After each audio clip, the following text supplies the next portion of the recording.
My name is Emily, and at 30 years old, I built a $20 million business from scratch without a college degree. For years, I quietly supported my family financially while they dismissed my career choices. Last month, at my dad's birthday dinner, everything changed when he called me uneducated trash and ordered me to leave his house. What he didn't know was just how successful I had become. The look on his face 3 weeks later was worth every tear I shed. Before I share how I went from supporting my family to being called trash by my own father, drop a comment letting me know where you're watching from. Hit that like button and subscribe if you've ever felt underestimated by the people who should believe in you most.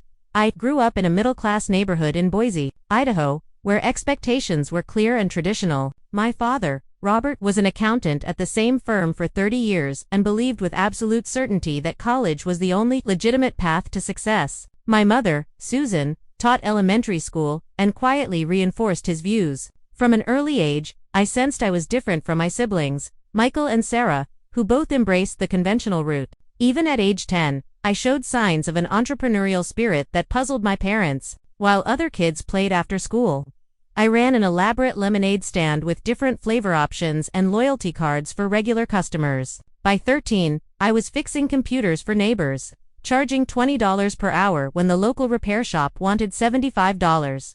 My parents viewed these ventures as cute hobbies. Nothing more. Emily needs to focus on academics instead of these little business projects, my father would say at dinner. These games won't pay the bills when she grows up.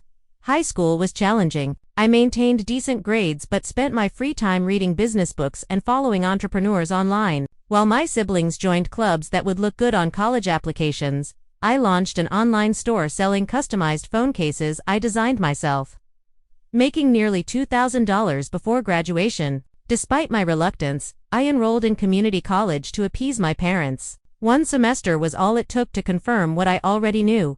The structured environment felt like a cage, and the business courses taught outdated concepts by professors who had never run actual companies. When I approached my parents about dropping out to pursue my business ideas, the argument lasted for days. "You'll throw your life away," my father shouted, his face red with anger. "No child of mine will be a college dropout working minimum wage jobs forever."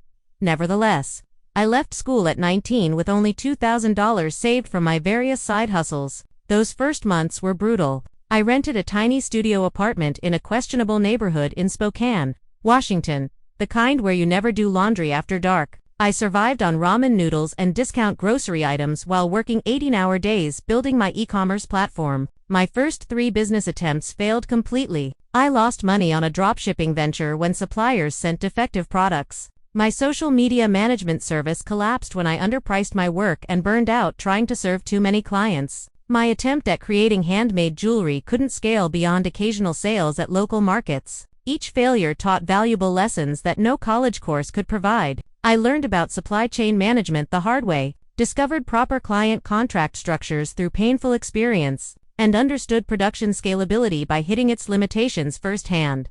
The turning point came when I met Olivia at a local business networking event. 20 years my senior, with multiple successful exits, she saw something in me that my family never did. She became the mentor I desperately needed, teaching me practical business wisdom without judgment about my lack of formal education. Education comes in many forms, Olivia told me over coffee. Some of the most successful people I know learned by doing, not by sitting in classrooms. With her guidance, I refined my business model at age 22. I launched an e-commerce platform that connected small American manufacturers with customers seeking locally made products. The timing was perfect. Riding the wave of interest in supporting small businesses and domestic manufacturing. Those early days required immense sacrifice. I converted half of my tiny apartment into a makeshift office, sleeping on a futon that doubled as my couch. My desktop computer and printer consumed most of my living space. I worked from 5 a.m. until 11 p.m., handling everything from website coding to customer service calls. The breakthrough came 8 months in, when a popular lifestyle blogger featured one of our artisan partners. Orders flooded in, overwhelming our basic systems. I worked 72 hours straight fulfilling orders and upgrading our website infrastructure. That single feature brought $10,000 in revenue, more money than I had ever seen in my account.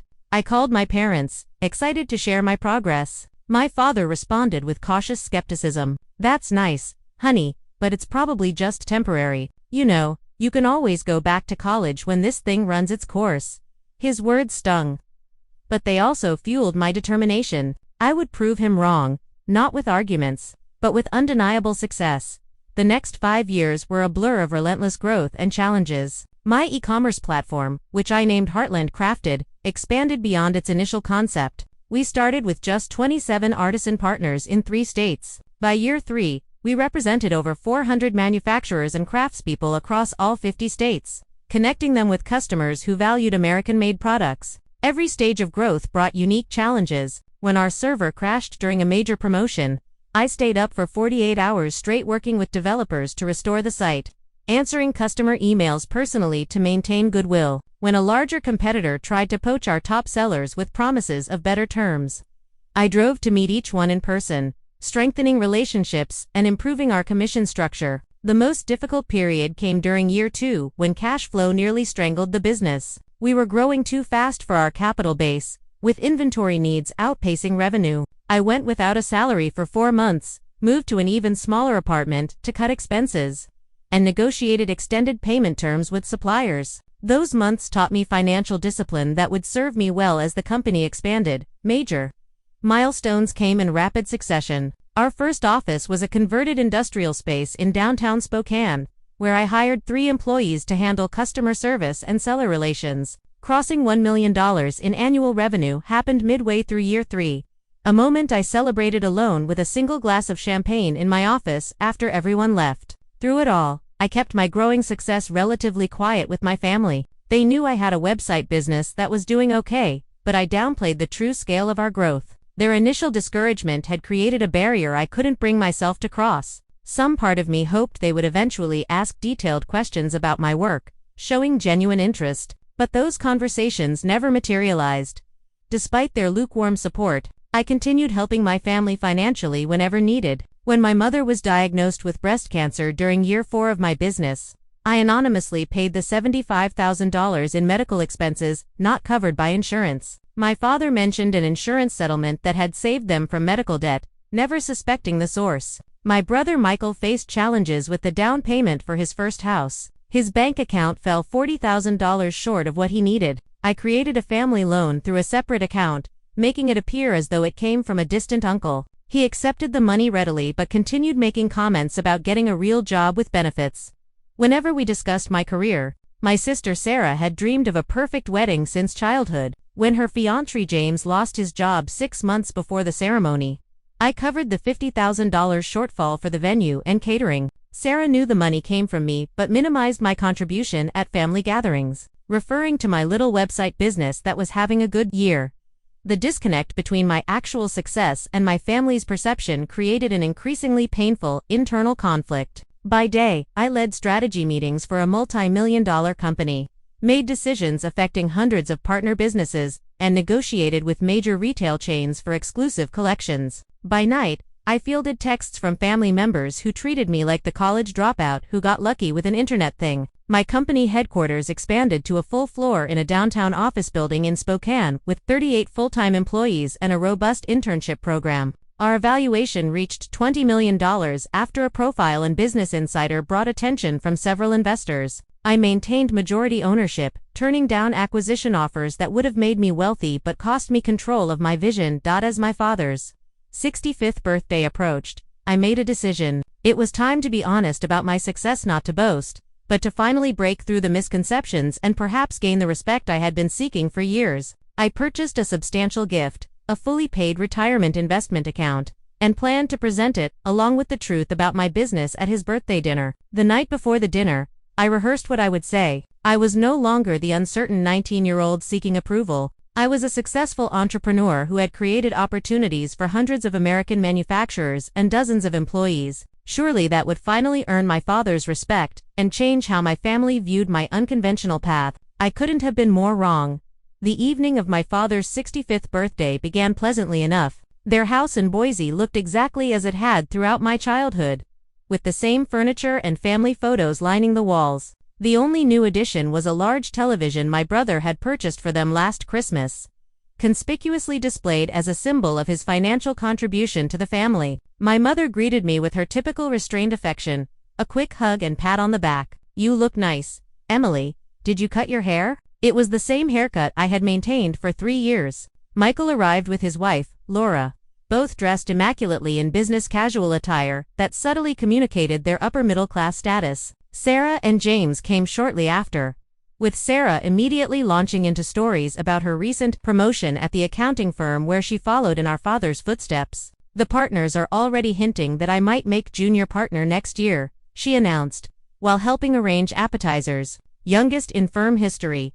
Throughout the pre-dinner conversation, my career received not a single inquiry. When James briefly mentioned seeing an article about e-commerce growth, my brother quickly steered the conversation toward his son's Little League achievements. Dinner itself was my mother's traditional pot roast with all the fixings, served on the good china reserved for special occasions. My father sat at the head of the table, accepting compliments about his youthful appearance with practiced modesty. 65 looks good on you, Dad, Michael said, raising his glass. Here's to another 20 years at least. The moment felt right as dessert was served. I had waited patiently through discussions of neighborhood gossip, Michael's children's accomplishments, and Sarah's upcoming vacation plans. No one had asked a single question about my life or business. Dad, Mom, everyone, I began, my heart racing despite my outward composure. I want to share some news about my company. My father nodded absently, already reaching for another slice of birthday cake. Heartland Crafted was recently valued at $20 million, I continued. We've received several acquisition offers. And I've been featured in Business Insider and Entrepreneur magazine last month. The silence that followed felt interminable. My mother froze with her fork, midway to her mouth. Sarah exchanged a quick glance with James. Michael simply stared. My father was the first to respond, his tone dismissive. What exactly does that mean, Emily? These internet businesses use all sorts of funny math to come up with these valuations. I maintained my composure, explaining in simple terms how business valuations work, our revenue streams, and our growth trajectory. I mentioned our office with 38 employees and partnerships with over 400 American manufacturers. Michael interrupted before I could finish. So, you got lucky with this online thing. That's great. But some of us have been building real careers with actual qualifications. He emphasized the word qualifications while glancing at his wife, who nodded in agreement. It's not luck, I responded calmly. It's 7 years of working 18-hour days, solving complex problems, and building something meaningful. We've helped save dozens of American manufacturing businesses that were on the verge of closing. My mother finally spoke, her voice tentative. That sounds impressive, dear, though I still wish you'd finished your degree. Even with this business, education is important. I felt my patience wearing thin but pressed on. Actually, I brought something for Dad. I handed him an envelope containing documentation for the retirement account I had funded. I wanted to ensure you both have a comfortable retirement. My father opened the envelope, his expression darkening as he realized what he was looking at. Rather than gratitude, his face flushed with something that looked remarkably like anger. What's this supposed to be? Some kind of charity? He dropped the papers onto the table. We didn't raise you to throw money around like you're better than everyone. That's not my intention at all, I explained. I just wanted to help, the same way I helped with Mom's medical bills, Michael's house down payment, and Sarah's wedding. 3 heads snapped up simultaneously. My secret financial assistance was suddenly exposed. You, my father sputtered. That was all you. Sarah looked mortified. Michael's expression hardened into something ugly. My mother simply looked confused. You've been secretly paying for things behind our backs. My father's voice rose with each word. Playing the big shot with your internet money. I was just trying to help, I replied, my voice smaller than I intended. I never wanted recognition. I just wanted to support the family. Michael interjected, by making us feel like charity cases. Some of us work honest jobs with actual degrees. Not getting rich quick with online schemes. It's not a scheme, I insisted, feeling the conversation spiraling beyond my control. I built a legitimate business that helps American manufacturers reach customers. We employ dozens of people with good salaries and benefits. My father stood up, his napkin falling to the floor. You drop out of college against our advice, disappear into your little internet world, and now you come back throwing money around like you have all the answers. That's not what I'm doing, I protested, fighting to keep my voice steady. You think your money makes you successful, he continued, his voice rising further. You're still just uneducated trash who got lucky. Anyone can get lucky. The room fell silent. My mother gasped softly but said nothing in my defense. Michael looked down at his plate, a slight smile playing at the corner of his mouth. Sarah appeared torn between embarrassment and agreement. Robert, my mother finally whispered, too late and too quietly to matter. No, my father continued, now fully enraged. I've worked my entire life the right way. I got an education, built a respectable career, raised a family. I won't be shown up in my own home by my dropout daughter. I stood slowly, gathering my purse. I should go. Yes, you should. My father spat. Get out of my house, you lowlife. Your money doesn't make you part of this family. We have standards.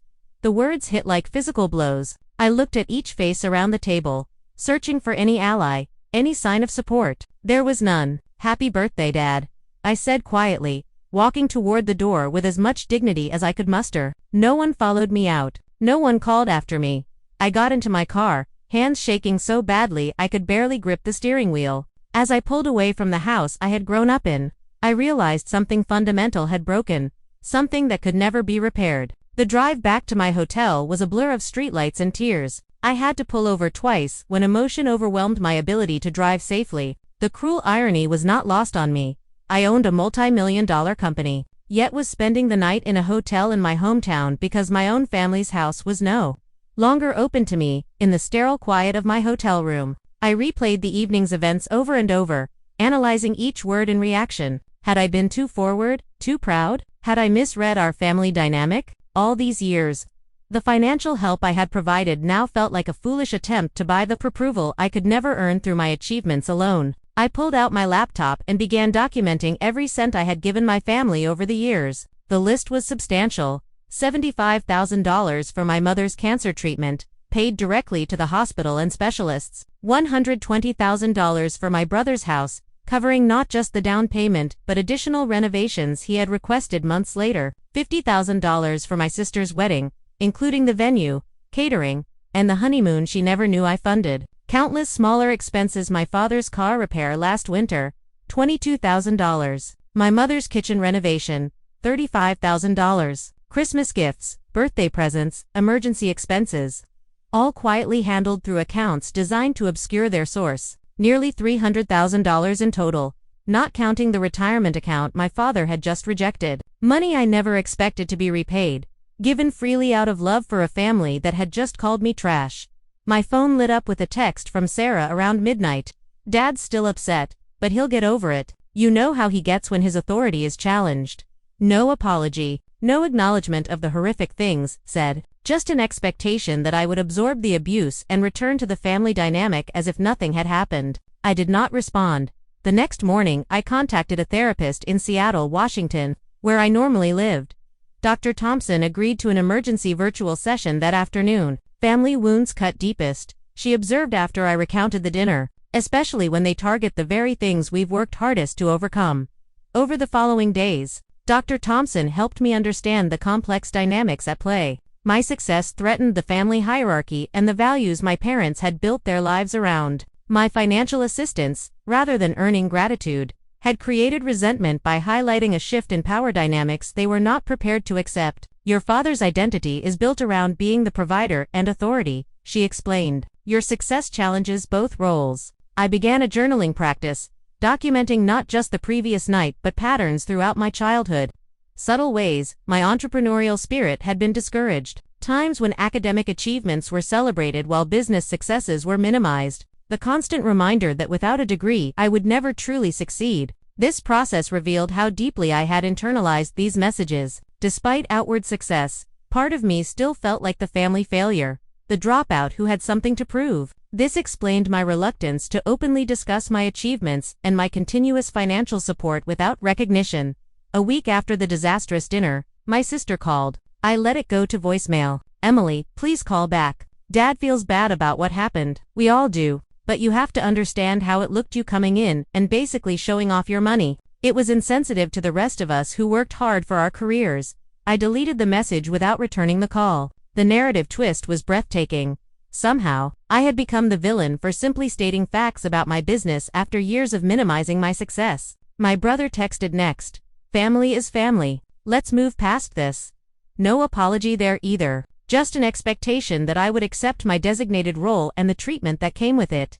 2 weeks after the dinner, I made a decision that felt both terrifying and liberating. I would prioritize self-respect over toxic family dynamics. The beach house I had purchased in Santa Barbara, California, the previous year as an investment property would become my new home. Before leaving, I wrote a letter to my parents, not an angry tirade, but an honest expression of hurt and disappointment.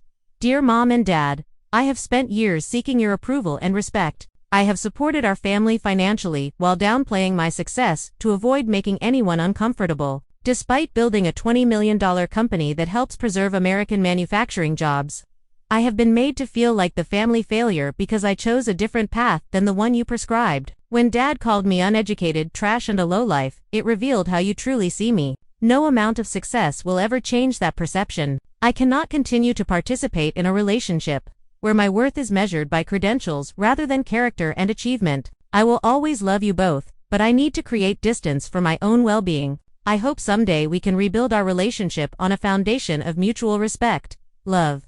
Emily. I sealed the letter and mailed it from the post office personally. No response came in the days that followed. With the help of my executive assistant, I arranged for my personal belongings in Spokane to be packed and shipped to California. I instructed her to donate most of my furniture and clothing to local charities.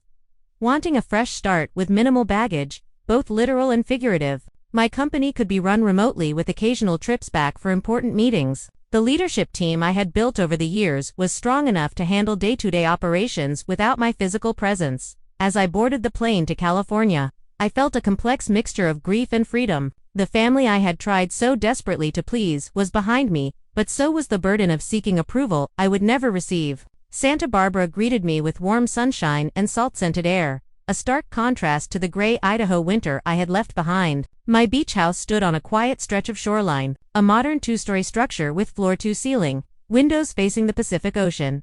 I had purchased it as an investment property the previous year but had only visited twice for brief vacations. The property felt impersonal when I first arrived, like an upscale hotel rather than a home. The real estate agent had handled the furnishing with standard luxury vacation home decor, attractive but soulless. Making this house truly mine became a form of therapy.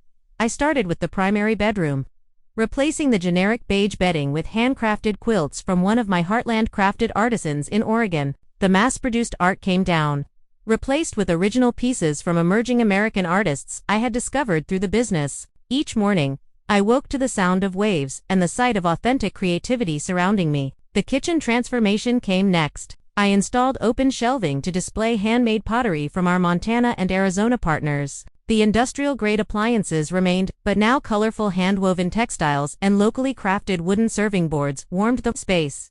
Establishing routines became essential to my healing process. Each morning began with a sunrise walk along the beach, feet in the cool sand, collecting shells and watching dolphins arc through the waves offshore. I found a local coffee shop run by a Mexican-American family where I became a regular, greeted by name rather than order. Running the business remotely proved easier than anticipated. Video conferences replaced in-person meetings, and our established systems functioned smoothly with minimal adjustment. Without the daily commute and office distractions, I found myself more productive, making clearer decisions from my peaceful new headquarters. My executive team visited after the first month, spending 3 days in strategic planning sessions on my oceanfront deck. Several commented on the positive change they noticed in my leadership style. "You seem more centered," Ethan, my operations director, observed, "more confident in your decisions." He was right. Without the undercurrent of seeking family approval, my business instincts flowed more naturally. I trusted my judgment without the shadow of my father's criticism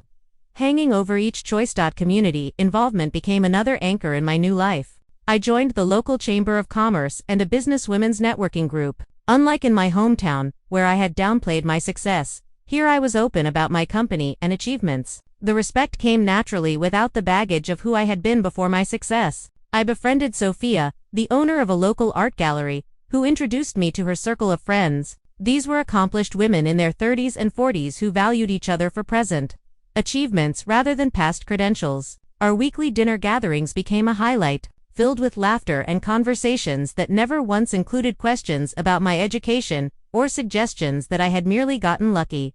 The unexpected visit came 3 weeks into my California residence. My brother Michael arrived unannounced at my door one Saturday afternoon. "Nice place," he said, whistling as he surveyed the ocean view from my living room. Really nice. His appearance was jarring in my new sanctuary. He looked out of place in his button-down shirt and pressed khakis amid my casual coastal decor. What brings you to California, Michael? I asked, not offering a drink or seat.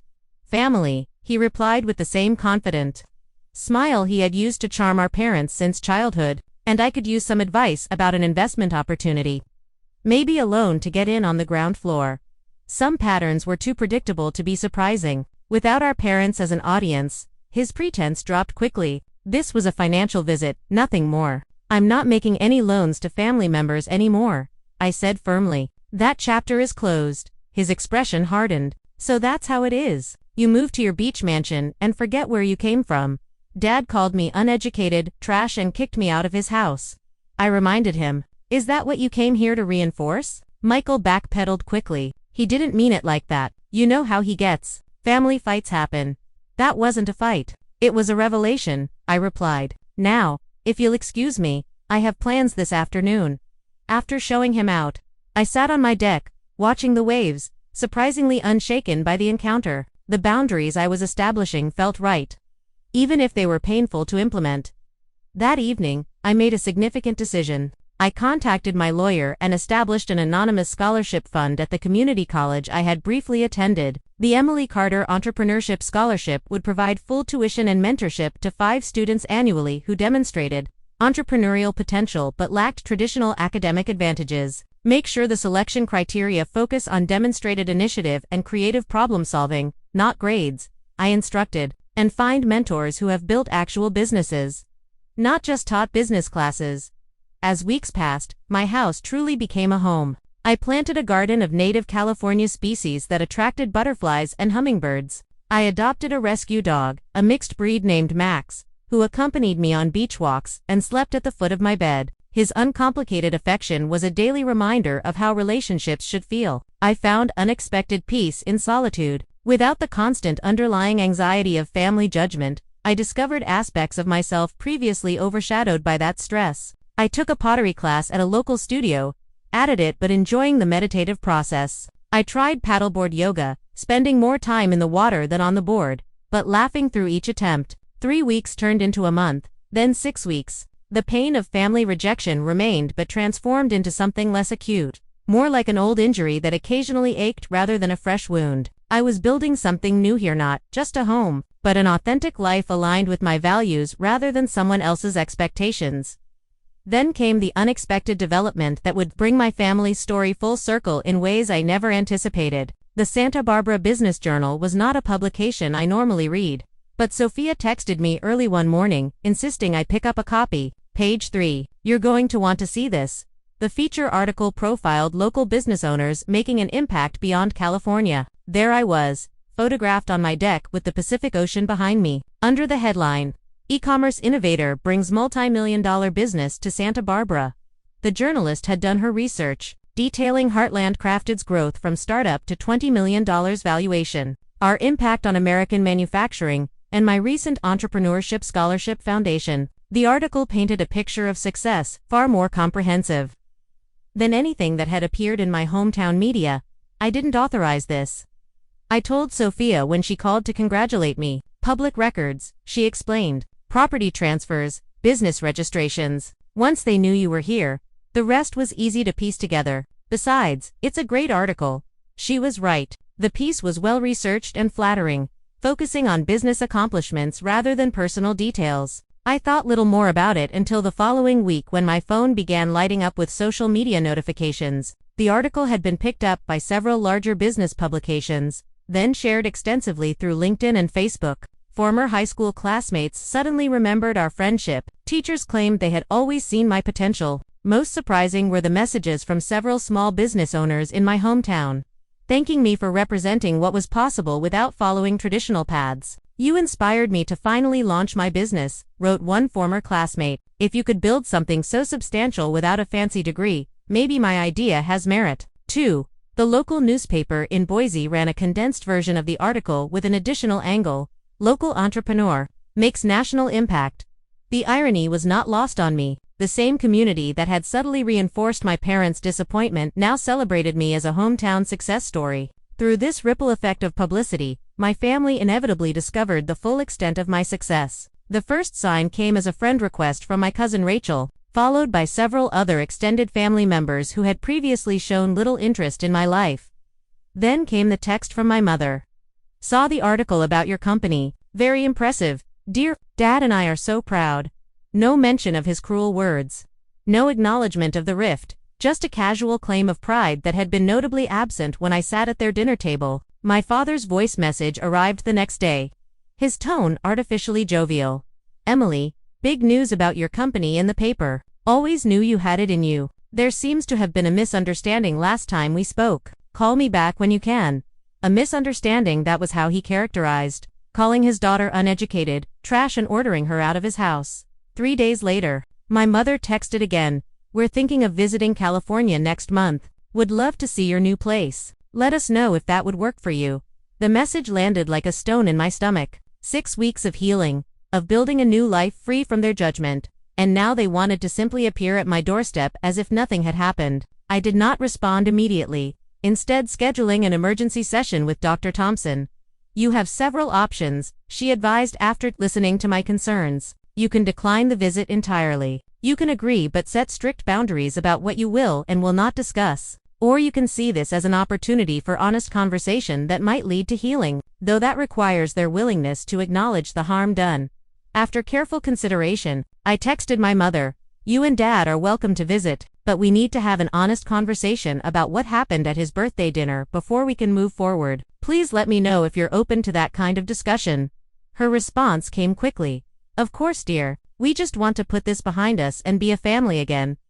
The phrasing troubled me, that desire to put this behind us, without addressing it directly, but I confirmed dates for their visit the following month. As the day approached, I prepared both practically and emotionally. I arranged for them to stay in a nearby hotel rather than my home, preserving my personal space. I role-played difficult conversations with Dr. Thompson, practicing setting boundaries without becoming defensive. My parents arrived on a sunny Tuesday afternoon. I met them at a beachfront restaurant for lunch, a public setting that would help moderate the initial interaction. They looked smaller, somehow less intimidating than they had in Idaho.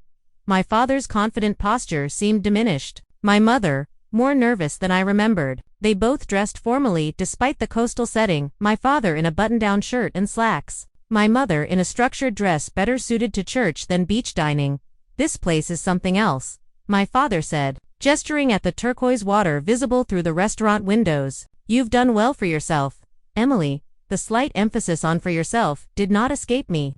The implication that my success existed in isolation from family values. Thank you, I replied simply, not filling the awkward silence that followed. My mother jumped in with small talk about their flight, the weather, how different California was from Idaho. I responded politely, but did not help carry the conversation.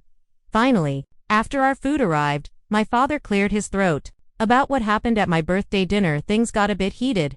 You called me uneducated, trash, and a lowlife. I stated calmly. You told me to get out of your house and that my money didn't make me part of the family.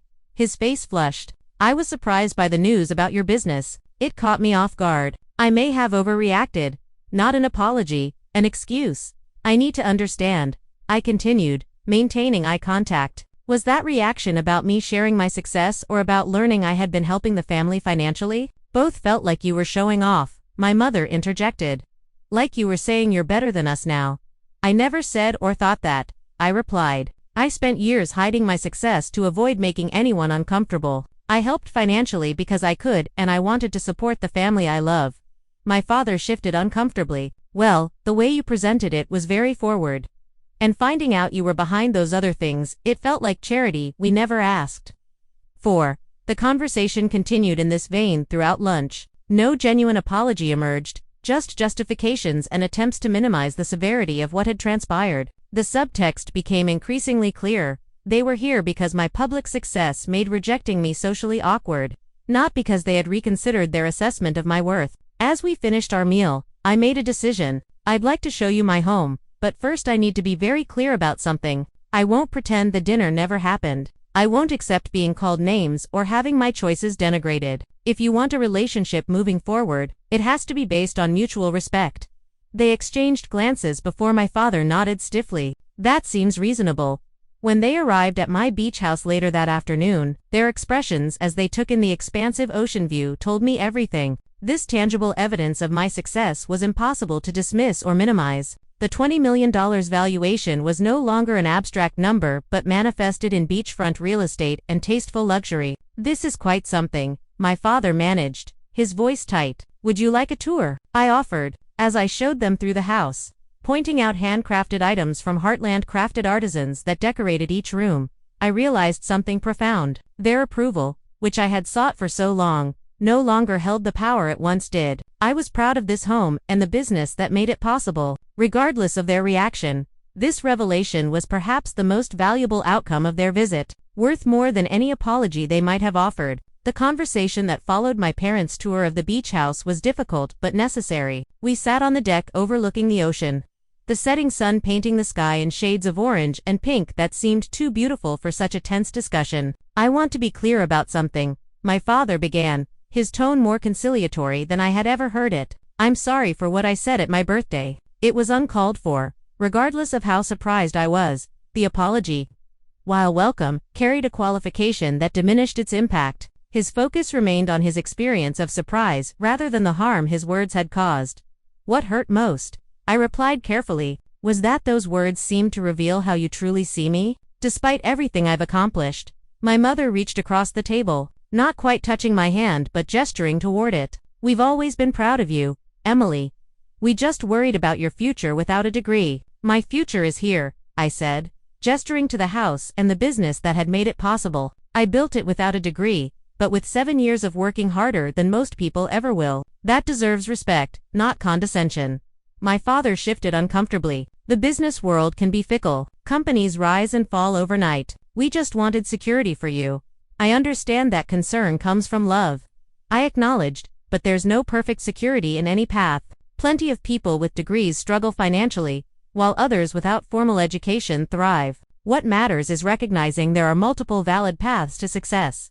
The conversation continued for hours as the sun set and stars appeared over the Pacific. No dramatic reconciliation occurred, no tearful group hug that magically healed decades of misunderstanding. Instead, we reached a fragile understanding, a starting point rather than a conclusion. "Moving forward," I explained as the evening drew to a close, "I'm open to rebuilding our relationship, but with clear boundaries. I won't accept being demeaned for my educational choices or having my success attributed to luck rather than hard work and skill." My parents agreed, though I sensed my father's reluctance in his tight smile and the way he qualified his responses. My mother seemed more genuinely receptive, perhaps recognizing for the first time the role she had played by enabling family dynamics that had caused so much pain. After they returned to Idaho, I reflected deeply on the visit and the path that had led me here. The healing process was far from complete, but significant steps had been taken. I maintained limited contact with my parents in the months that followed, brief weekly phone calls that gradually became less awkward. My relationship with my siblings evolved differently. Sarah eventually offered a genuine apology for her role in the family dynamics, and we slowly rebuilt a connection based on adult friendship rather than childhood patterns. Michael remained distant, occasionally sending holiday greetings, but making no real effort to understand or acknowledge the harm done. My personal healing journey continued, with regular therapy sessions.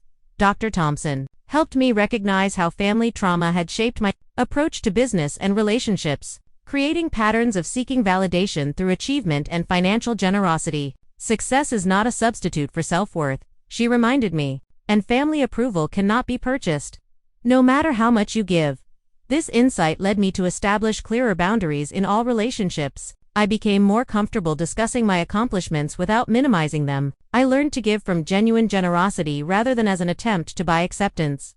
The Entrepreneurship Foundation became a central focus of my philanthropy. Beyond funding scholarships, I developed a mentorship program pairing successful entrepreneurs without traditional credentials with promising students facing similar challenges. Witnessing their growth and success brought a satisfaction deeper than any family approval could provide. My friend circle in Santa Barbara expanded, creating a chosen family based on mutual respect and genuine connection. Our weekly gatherings became a source of joy and belonging I had never experienced in Idaho.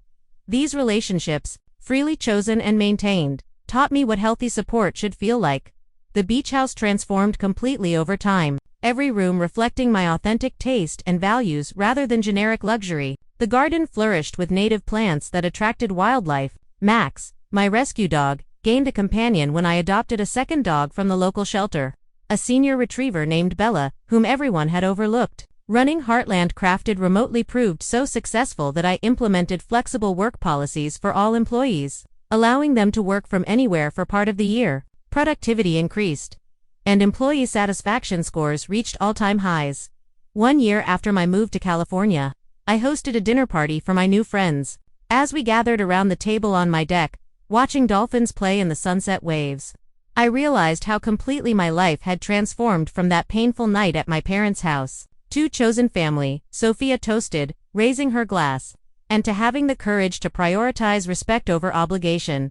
The sentiment captured exactly what I had learned through this journey. Family connections are valuable, but not at the cost of dignity, and success cannot be measured solely by degrees or traditional achievements, but by the lives we touch and the positive impact we create.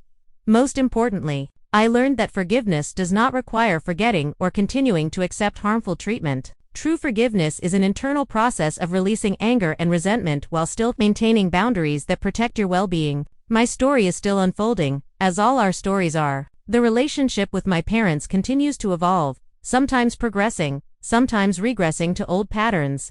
I maintain my boundaries with compassionate firmness, accepting that complete understanding may never come, but refusing to compromise my self-worth in seeking it. If my experience offers any wisdom worth sharing, it is this: your value is not determined by others' perceptions, especially those clouded by outdated beliefs or expectations. Success comes in countless forms, often unexpected ones, and sometimes the most painful rejections lead to the most authentic and fulfilling paths forward. Have you ever had to choose between family expectations and your own path? Did you face criticism for taking an unconventional route to success? Share your experience in the comments below. Remember to like and subscribe if this story resonated with you, and hit that share button to help others who might be struggling with similar family dynamics. Thank you for listening to my journey.